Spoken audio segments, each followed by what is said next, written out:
From New York City for viewers worldwide, I'm Scarlett Fu. The one-hour edition of Bloomberg Real Yield starts right now.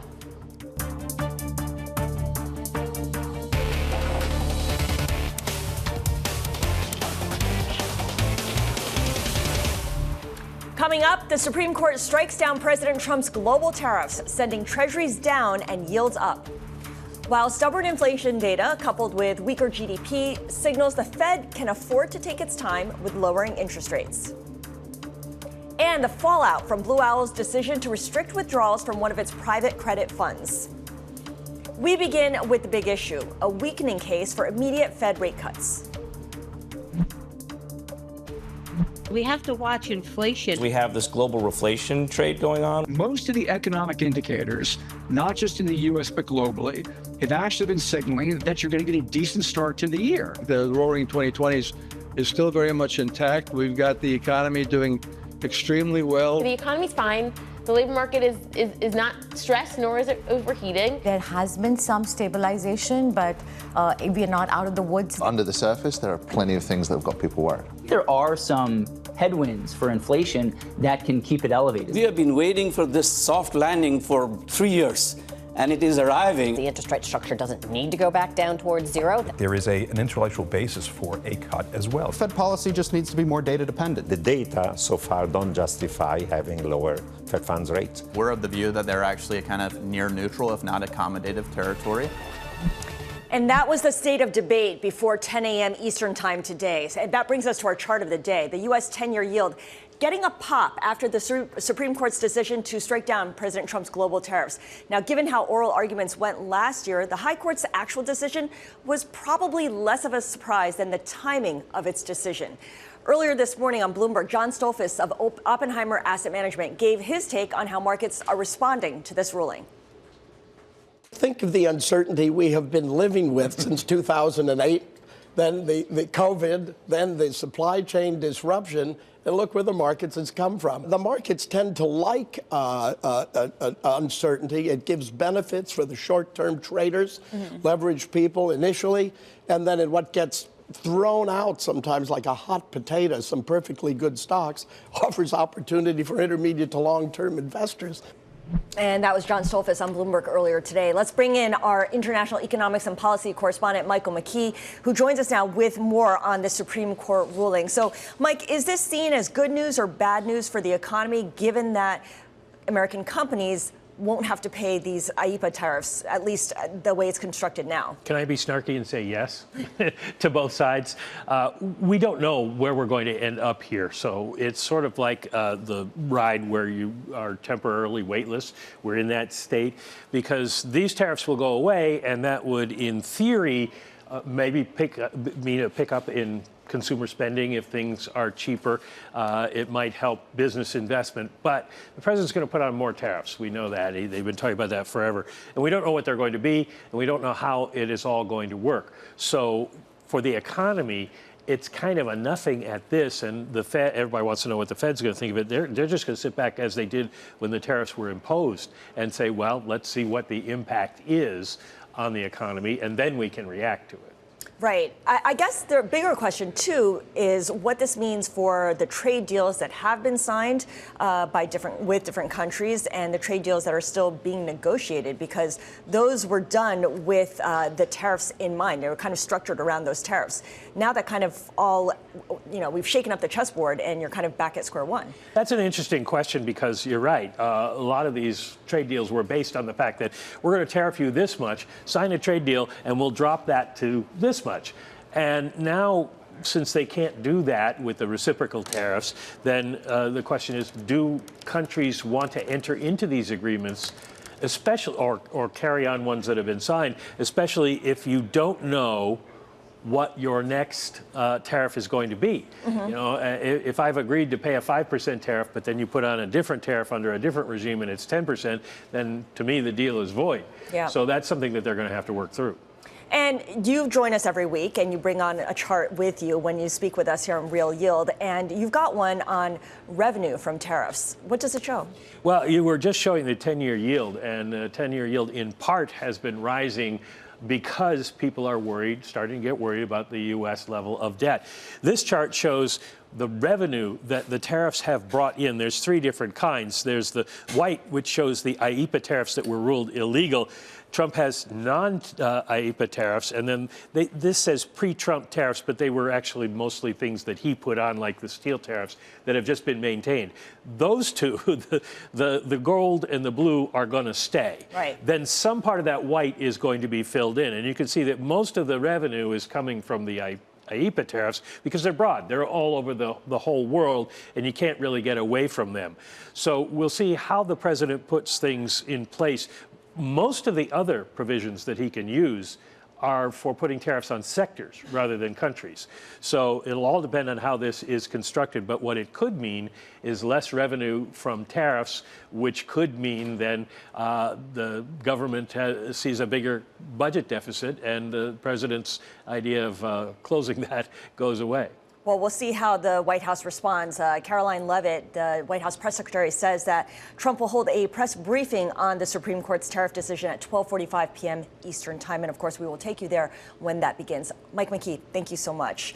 All right, let's bring in now our macro roundtable to kind of fold in this latest news along with some of the issues that have persisted throughout the week. Sonal Desai is CIO at Franklin Templeton Fixed Income, and Mike Schumacher heads up macro strategy over at Wells Fargo. So I got to start with the SCOTUS decision, this long-awaited tariff ruling.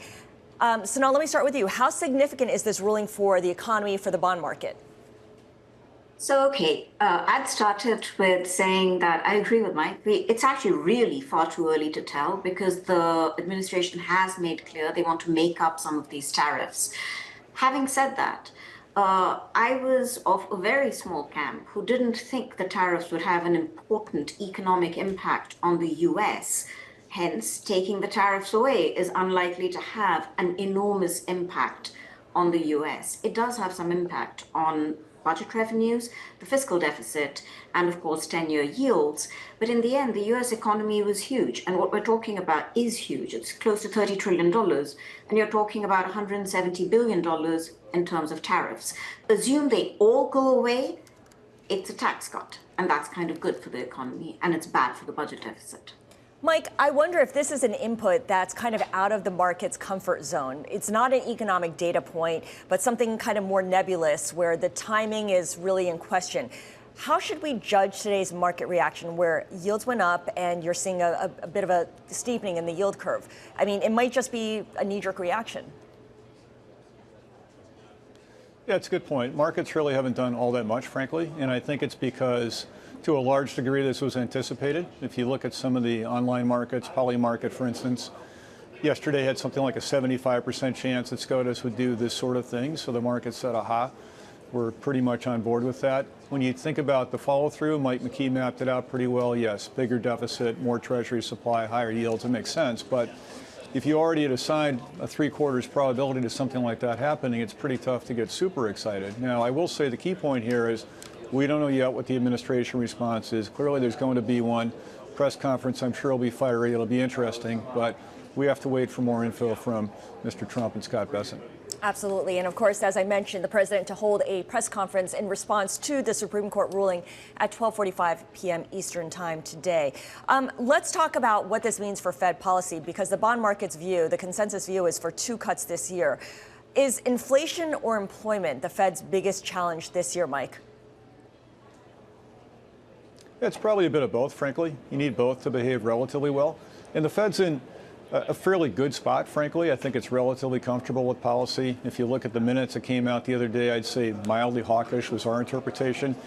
And yet there's a leadership transition. So the Fed's really not terribly motivated to do anything in the very near term. You look at pricing for the March meeting, it's negligible. Pretty unlikely they do much in April unless something falls apart. So I would say the Fed's on hold for at least a couple of meetings here. It wants to wait and watch and see. And in particular, the announcement coming out today doesn't motivate the Fed any additionally to come out and go. So I'd say you're probably looking at a couple of meetings before it acts. All right, so on hold for a couple of meetings. So now Torsten Slok of Apollo has said that fiscal policy is expansionary, it'll lift GDP, and so as a result, it's kind of difficult to be bearish on the U.S. economic outlook. And later this year, he believes the conversation will change from talking about Fed cuts to talking about the Fed having to hike. What do you think of that?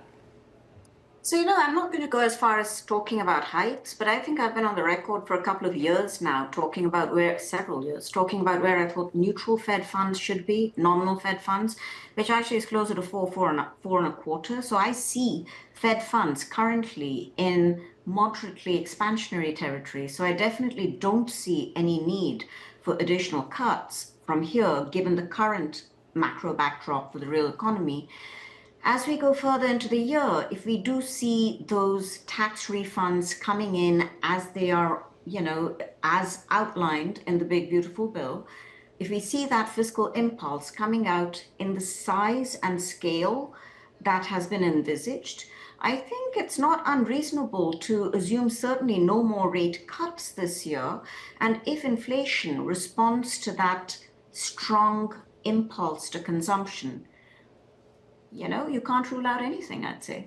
You can't rule out anything. And again, I go back to what Slock was kind of just projecting out. If the Fed is unwilling to hike in response to an overheating economy, that would increase the risk of higher long-term rates, a steeper yield curve, as well as a weaker dollar. How are you thinking through that possibility, Mike? So a rate hike this year, very, very low probability. I think that's less than 5%. But if you think about next year, let's say toward the back half of 2027, sure, if inflation ratchets up a little bit, or even if it just gets stuck, could the Fed think about rate hikes? That's possible. Now, again, you've got the Warsh transition that's going to be an issue. And will he want to lean toward rate hikes anytime soon? That would be shocking, I think, to everybody, including him probably. But if the data do really turn around and come in quite strong or sustain a period of strength for, call it 6, 12 months, maybe possibly a rate hike toward the back half of next year. But this year, I would be shocked. Let's talk about the Warsh transition, Sonal. Jay Powell has talked about dissent among the policymakers being a good thing. It encourages robust debate. And a lot of people say it also protects Fed independence. There were 3 dissents at the December FOMC, 2 dissents at the January FOMC. Does this make it harder for Kevin Warsh, the incoming Fed chair, should he get confirmed, to control the agenda and deliver on what President Trump wants? I think he can't. He's one individual. In the end, the Fed chair carries a lot of weight, but ultimately what I would note is that Kevin Warsh is a very well-respected he's been a member of the FOMC in the past. Nobody was ever concerned about him being overly dovish. I think clearly he's more likely to be dovish rather than hawkish, but he's already indicated very clearly he doesn't believe in unorthodox policy with respect to the balance sheet, which is actually a big relief. And in terms of rates, he's motivating his notion for wanting rate cuts from productivity increases leading to price declines. I don't think that takes into account what's going on with fiscal policy, and also doesn't take into account that if you do have a higher productivity, other things being equal, that's a higher neutral rate. So I think it's premature to assume that Warsh is going to be pushing hard for massive quantities of rate cuts. I think he's going to be looking at the data much the way the current Fed is doing. What we've seen, of course, is volatility really tamped down across the capital markets. In treasuries, you look at the MOVE index, for instance, not doing a whole lot lately, Mike. You say that, though, the next big move in volatility is up, but not in the near term. Walk us through why. Yeah, it could be a really long time. It's interesting. So I think we first have to start with why has volatility come down so much? You think about the capital markets overall, FX volatility has been low for quite some time. The VIX has bounced around a bit, but generally somewhat low. Interest rate volatility was really the last one to join the party. It fell probably 4 to 5 months ago, and it fell a lot. Why did this happen? Because economic data have been pretty tame. And you think about the range of outcomes we're talking about here. We're talking about, will the Fed go once more? Is it done? Pretty narrow range of policy outcomes. That's because the range of economic outcomes is pretty narrow too. 9 months ago, 12 months ago, it would have been much broader. So I think the market's responding to a much more narrow set. But to your question, how long can vol stay low? It could be low another 12 months, 18 months perhaps, something like that. That's what happened leading into the global financial crisis. I know it seems amazing, but vols were really low from, call it, early to mid 2006 through mid-2007, later 2007, then of course they went skyrocketing. So you can have a long period of very low volatility. All right, I really appreciate both of you joining us today. Mike Schumacher of Wells Fargo and Sonal Desai of Franklin Templeton, thank you so much. Now, still ahead on Bloomberg Real Yield, a Wall Street bond trading hub goes all in on prediction markets. We'll give you the latest. This is Real Yield on Bloomberg.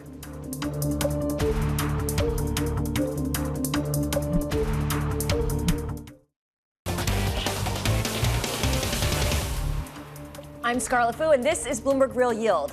Prediction markets booming with popular trading platforms Kalshi and Polymarket handling billions of dollars in transactions weekly. Well, now the popular Wall Street bond trading hub Tradeweb is getting in on the action. Our Catherine Doherty is here now with us with the latest. Just first of all, let's back up a little bit and explain what Tradeweb's role is in the plumbing of the U.S. bond market and now what it's doing. Right. So you can think about Tradeweb as the platform. This is where you have institutions that are mostly focused on the fixed income market coming, placing trades. They're also using this as a resource for data. They're looking at pricing, where they're going to be able to either buy or sell some of these securities in the open market.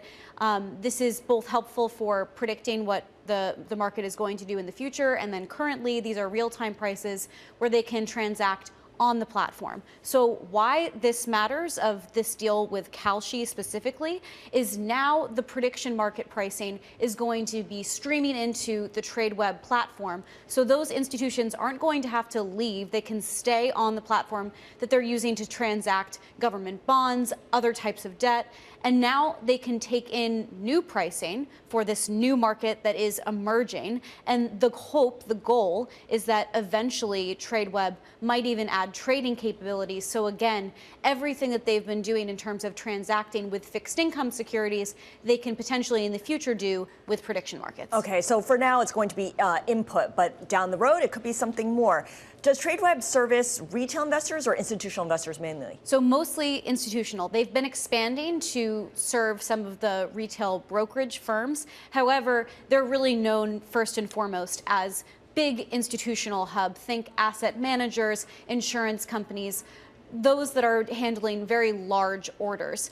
What they're saying is prediction markets are something that their customers are starting to ask for, and that it is right now, even the data points, the percentages that you might see in the prediction markets guessing whether or not there's going to be something that could be market related or whether or not it's going to be a political decision. Those types of predictions are being inputted into trades that are happening elsewhere. So this is valuable data that Tradeweb CEO, in talking about this partnership, mentioned as another inflection point for his types of customers. Yet another example of traditional finance companies and infrastructure companies dipping a toe into decentralized finance. Catherine, always a pleasure. Thank you so much. Catherine Doherty covers finance for us here at Bloomberg News. Now, coming up next on Real Yield, a moment of interest as Blue Owl drags private credit fears back to center stage. We've got more on the latest. This is Real Yield on Bloomberg.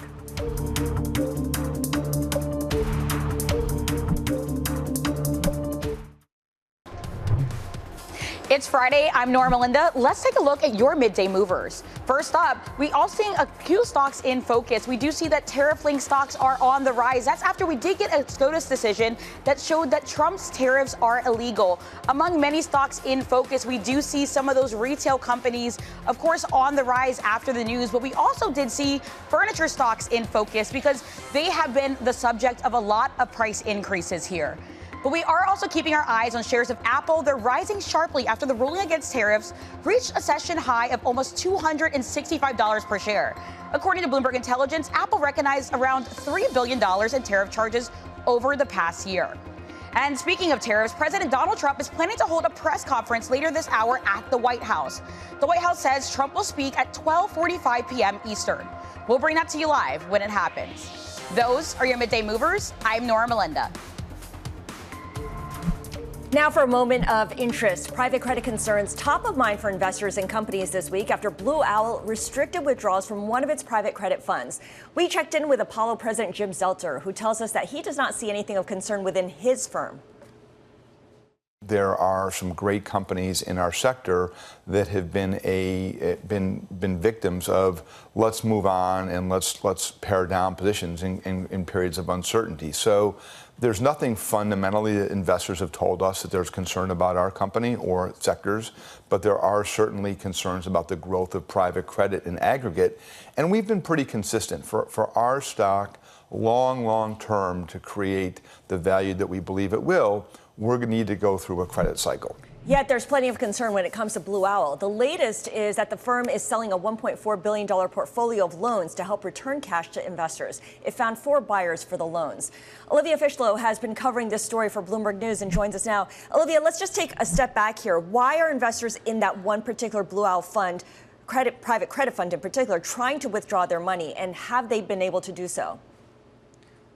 Definitely. Yeah. So this fund, it's one of the Blue Owl retail funds that, pools together private credit loans. And there's been a bit of a saga with this fund. Last year, investors tried to pull out more money than the fund allowed. So typically, these type of funds, they allow investors to redeem capital at 5% of net asset value every quarter. And this fund saw around 6%. And they did honor those redemptions, so they gave everyone their money back. But after that, the attempt to sort of fix the situation was to merge this vehicle with the public other BDC that also pools together private credit loans. And that merger was eventually scrapped due to the losses that investors would have had to take. Right.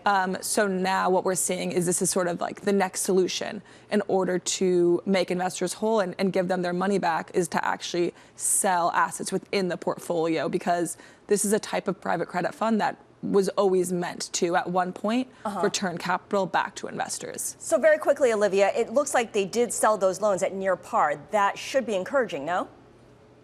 Yeah, I think, there's definitely a lot of voices and a lot of conversations around this. And I think one thing that, perhaps is encouraging is that we've seen private credit lenders mark their own loans. So they assign valuations to their loans, and these loans typically don't trade, they don't sell. So you kind of just have to trust the manager. Right. So from Blue Owl and what we've heard from a few analysts is that when these loans are sold and they are sold at par, that is encouraging. At the same time, though, Olivia, it is important to... We got to leave it there. Bloomberg's Olivia Fishlow. Thank you.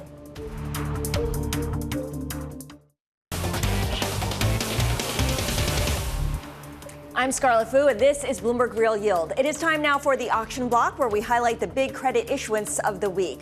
Starting with U.S. high grade, notable names included Barclays and Amgen. Wednesday saw 11 deals. That is the most in a single session since early January.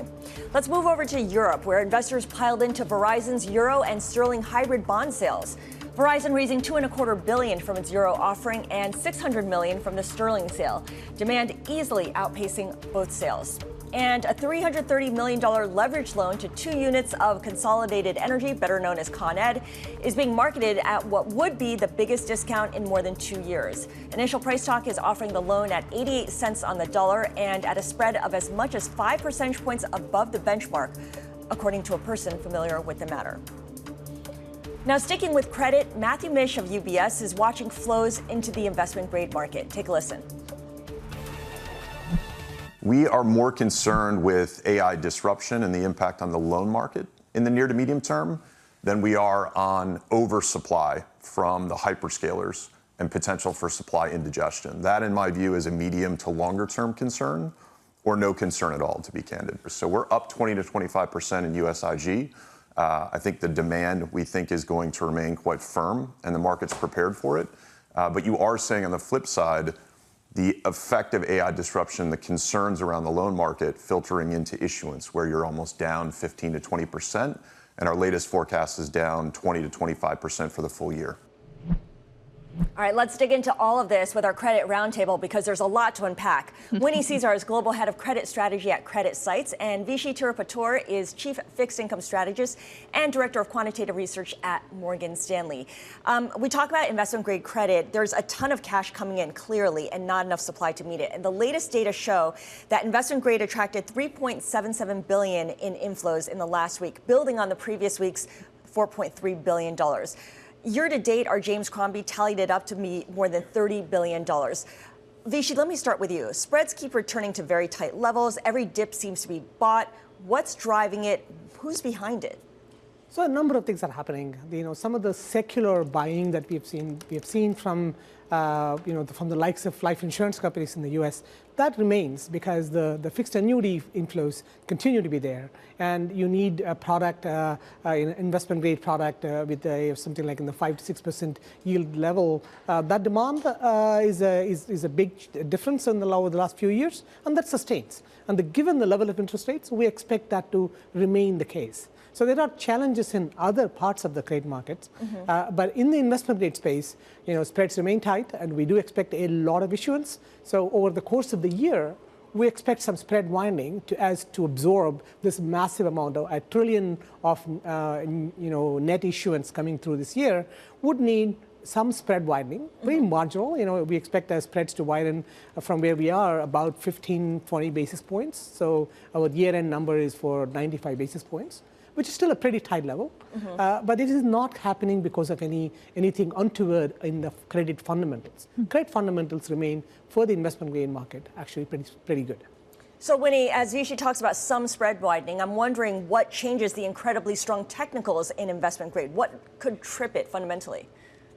Yeah, so the thing that usually trips the technical is that people get worried about fundamentals. They start to see some degree of actual credit erosion, and we're definitely observing that in some sectors like the chemical sector, or there's the perceived fundamental erosion from the tech sector with the amount of issuance that needs to come down the pike. And then if you factor in kind of broad-based macroeconomic considerations, is the consumer going to continue to spend at the same pace? Do we get enough interest rate relief to get kind of the industrial side of the economy really up and running again? That's where you start to see a little bit of a headwind on the fund flow side of the equation. Demand so overwhelms supply, and you look at the most of the supply, and it's refinancing. So on a net level, there isn't that much of net new supply. Vishy, is the demand actual real demand, or is there just kind of a lack of options for investors who need to put money to work? There's a wall of cash, and it just hasn't stopped for weeks. Yeah, I mean, actually, the net new issuance number this year is going to be pretty substantial. We expect the net new issuance in investment grade to be 60% higher over the net new issuance that we saw last year. So there is a lot of this is coming from high quality issuers. Right, it's coming though. It's coming, and that's pretty meaningful. There are. Just to differ a little bit with the viewpoint we just heard from the other guests, is that we are looking at an economy that's actually growing pretty well. We expect that the 2026 GDP growth rate to be 2.6%. We expect unemployment rate to be, to stay around these levels or be a little bit lower than where we are today. So put all these things together, it's a pretty strong economy that has the tailwinds of monetary policy, still 2 rate cuts ahead, fiscal policy, a lot of the tax cut effect kicking in, and regulatory policy changes. All of that, I think, actually are credit positive for high quality. Winnie, I wonder if investors believe that ultimately, when it comes down to it, there is a Fed put, even with a Fed chair, Kevin Warsh, who we know is dovish on interest rates, but hawkish when it comes to the Fed's balance sheet. Yeah, I think that people are right now actually very concerned about the potential for a reacceleration in inflation and the knock-on consequences of potentially higher energy prices, and what does that do to corporate issuers? What does that do to consumer pocketbooks? And in that dynamic, do we necessarily have a Fed put in the front end of the curve with the Fed able to ease policy? Now, we are not taking that kind of hawkish inflation view in the near term, but I think that is coming up quite frequently with a lot of clients, especially as we've seen a rise in kind of geopolitical tensions over the past week or so. I got to ask you both about what's happening over in private credit. Blue Owl's decision to restrict withdrawals in one of its private credit funds that was hit with a wave of redemptions. Vishy, is this just a Blue Owl specific story, or is it a larger cautionary tale for private credit risk, especially when it comes to retail investors' involvement? So I'll make 2 points. One is that the rate of growth in private credit had begun to stall towards the end of fourth quarter of last year, and we expect that stalling rate of growth to stall. This is by no means the end of private credit. It is the rate of growth will stall. Maybe perhaps we might see some outflows. That's the first one. The second one is the activity we have seen both in some of the alternative asset managers as well as in BDCs is this idea of disruption from AI-related disruption, and the kind of AI-related software exposure that exists in the public equity markets is very different from what exists in the private markets, and there is no obvious way to actually play that other than expressing that view in the BDCs and in some of the alternative asset managers. This is what we see happening, and I think it will take longer in the private credit markets to figure out the winners and losers. All AI disruption is not going to be negative. Some of the AI disruption may end up being positive for some of these software companies. So under that work, but it takes a long time because there are no public financials. To work through the winners and losers takes time. So this credit challenges that within the software in showing up in private credit may linger for a bit longer. How about you, Winnie? How do you see this? Because I guess the concern is that maybe it's happening in private credit. That's ground zero. But at some point, does it bleed through to high yield, to leverage loans, and sparks a bit of a contagion? Yeah, I think that there is oftentimes that concern around these kind of systemic loops between different asset classes. Within the world of private credit, we've seen a massive wave of capital moving into the asset class, and there have been some headwinds to that more recently as base rates have come down, new issue spreads have also come down, so the expectation for returns within private credit have come down from where they were. At the same time, we're starting to encounter a little bit of a credit cycle. Private credit default rates had already started to rise in 2024 and 2025. And as investors are kind of looking through their portfolios, I think that there is this reassessment of, okay, are these very highly leveraged deals exactly where we want to be playing when there's a whole list of economic uncertainties related to trade, to AI, to healthcare, to all of these different topics. So we are not expecting a kind of systemic breakdown because of private credit. And in fact, we've seen inflows into the broadly syndicated loan market this year, which I think is really interesting as we're thinking about the conversation around AI and software. Well, it's clear that this is not going to be resolved anytime soon. And as Vishy put it, it'll be something that plays out over time because it is behind walls, because it's private credit. Winnie, Cisar of CreditSights, Vishy Tirupattur of Morgan Stanley, thank you both so much. And if you want more discussion on credit, check out the Bloomberg Credit Edge weekly podcast on the terminal and wherever you get your podcasts. It's a banger. All right, still ahead, New York, New Jersey Gateway Tunnel construction is set to restart next week. Didn't it just stop? But that hasn't addressed concerns for Muni investors about federal cuts to budgets all around the country. We're going to dig into these persistent concerns next in our Muni Moment. This is Bloomberg Real Yield.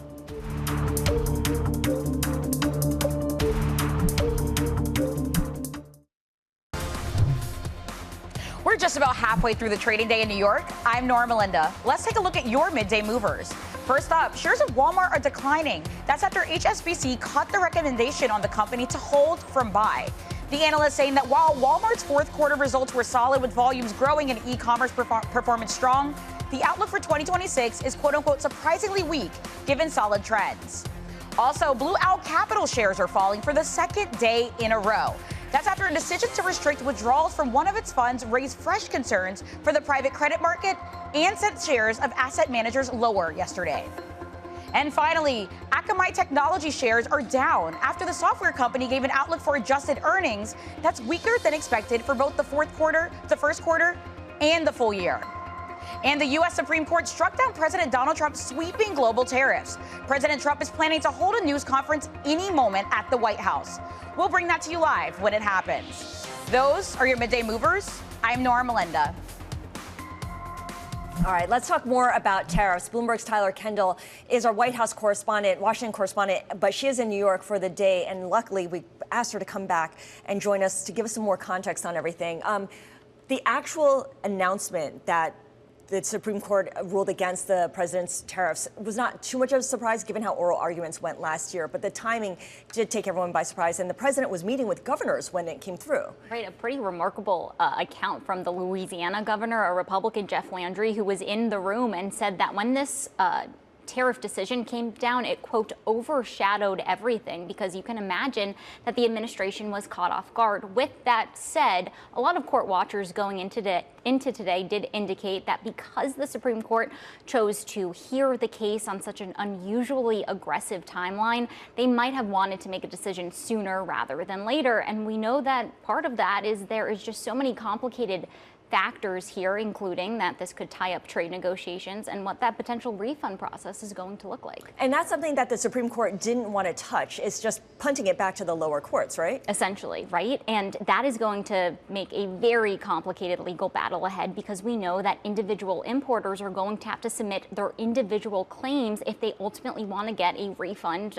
when it comes to tariff revenue. And we are looking at potentially up to $180 billion that we saw brought in last year just from the IEEPA tariffs alone, because of course we have to remember that President Trump has a lot of different tariffs currently in place beyond just IEEPA, Section 232 tariffs. But when we look at IEEPA, it accounts for, I believe it's 60% of the total revenue that we see coming in to the U.S. government from tariffs. So it's going to be a very substantial amount. Hundreds of thousands of importers are going to be involved here. We'll see how ultimately it plays out on the legal front, including particularly if it becomes that class action lawsuit. We've already started to see these be filed. That could potentially make this go a little bit cleaner, but it's going to be something to watch closely. Do we know which lower court would then decide on the decision when it comes to refunds?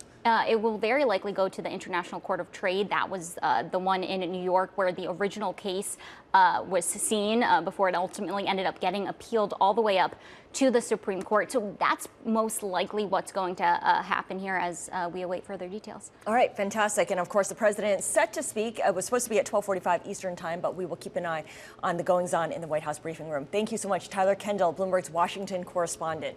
Now, the president's policymaking also has huge ramifications for state and local governments, which brings us to our Muni moment. Construction work on a $16 billion rail tunnel under the Hudson River will restart next week after the White House released the remaining federal funding. Gateway halted work on the new tunnel earlier this month after that funding had been frozen. That is just one example of uncertainty around federal funding, and investors have a lot of questions about what this means for municipal budgets. At Morgan Stanley's annual State of the States webinar, the audience was more than double its usual size. Let's bring in the reporter who covered this story now, Elizabeth Rembert. She is our Muni reporter. Elizabeth, tell us a little bit about the questions that financial advisors were throwing Morgan Stanley's way when it comes to something that's usually not controversial and not a huge surprise, federal municipal budgets. Yes, exactly. I think that we all know the types of webinars like this, walking through state balance sheets.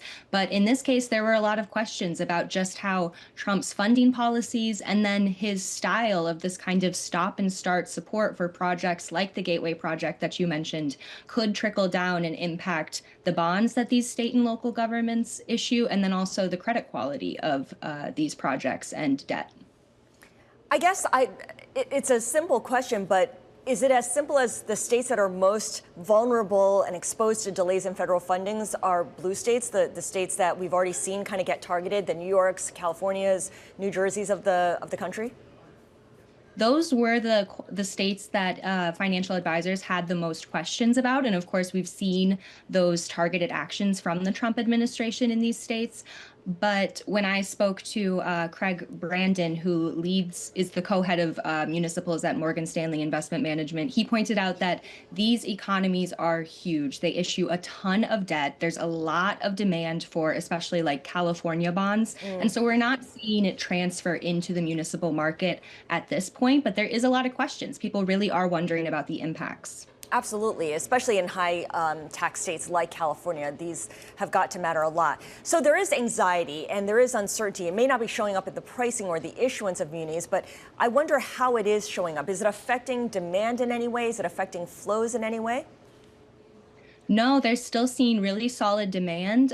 Craig said that the flows are really well into, he pointed out their California fund. So not seeing it in that way. It's just in bracing and wondering, and these financial advisors really wanting to do their research and, know all of the information that they can to be able to make the best decisions.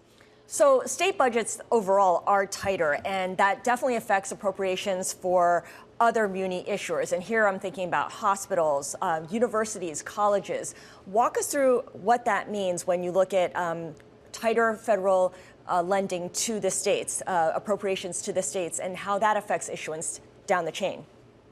Absolutely. Absolutely. That's a great point. So when state budgets are tight at the state level, that's, less money that the states can send down to the hospitals, to the colleges and universities, who, of course, are already facing challenges that we've seen from the Trump administration. Universities are poised to get less research funding. Hospitals are facing the oncoming Medicaid cuts. And so that's just another challenge for these sectors. And it all starts with the states and then comes down.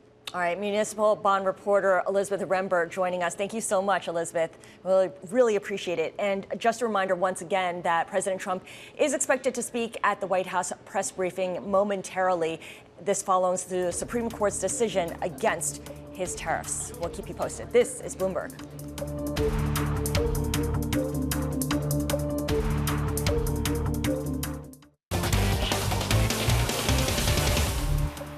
I'm Scarlett Fu, and this is Bloomberg Real Yield. Ever since 10 a.m. Eastern Time today, the big story has been the Supreme Court striking down President Trump's tariffs. The president is expected to speak at today's White House briefing, and that should start any moment now. So, of course, we will take you there when that begins. But for now, we want to bring in our Michael McKee, our international policy and economics correspondent, and Tyler Kendall, our Washington correspondent, to kind of set things up here as the president gets ready to speak. Now that the IEEPA tariffs have been ruled illegal, essentially, does that mean that the tariffs are gone, that anything that comes through the borders right now cannot be tariffed? So at this point, we know that the Trump administration has other tools in the toolkit. In terms of the IEEPA tariffs that are currently on, it's probably going to take customs and border enforcement a little bit of time to work out that timeline to repeal them.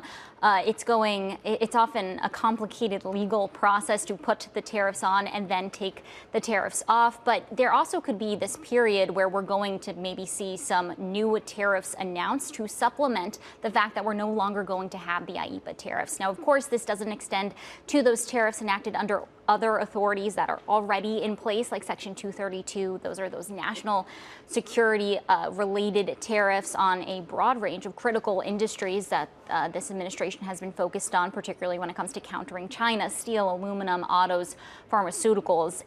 Normally, it takes a Section 232 investigation about 9 months to get off the ground before they can fully implement it. But we have seen the Trump administration pull on some prior investigations from the first Trump administration to expedite that timeline, and that very well could happen here. So, Mike, as we think through what the removal of these IEEPA tariffs mean for the economy, the stock market is higher, with the exception of the Russell 2000. The bond market is lower. Yields are higher. I mean, economically, is the impact just an unabashed positive? Not an unabashed positive, because as Tyler says, we don't know what's going to happen next with tariffs. But for right now, the idea is that tariffs come off. It's a bit of a stimulus for the economy, so equities go up some, and the possibility of inflation is there, so the bond market reacts that way. But we saw a much bigger reaction to the GDP numbers this morning than we have seen in the markets because of the tariff thing. And it's probably because it was so widely anticipated. What's not widely anticipated is the exact form of the new tariffs and how the administration is going to try to make up some of the revenue that's lost from IEEPA. And that's what everybody's going to be waiting for. The Penn Wharton Budget Lab is out now with their first modeling of this. And Tyler about nailed it. They said $175 billion could go out in refunds. Now, if that happens, what's it going to be spent on? Or are people just going to put it in the bank figuring they got to pay it again? So a lot of questions still out there yet to be answered, but I would not be surprised if the president doesn't come out and say, here are some new tariffs, because a lot of the things that take time to do these investigations have been underway for a while. And so they may be ready to spring them. And those other tariffs under Section 122 and the other ones are usually capped as well. They're imposed for a certain set duration. By the way, we do have some headlines from the New York Times that the president is considering new across-the-board tariff on partners, and he plans to invoke new trade authorities after this ruling from the Supreme Court. So we'll wait to hear what he says when he does appear at the White House press briefing.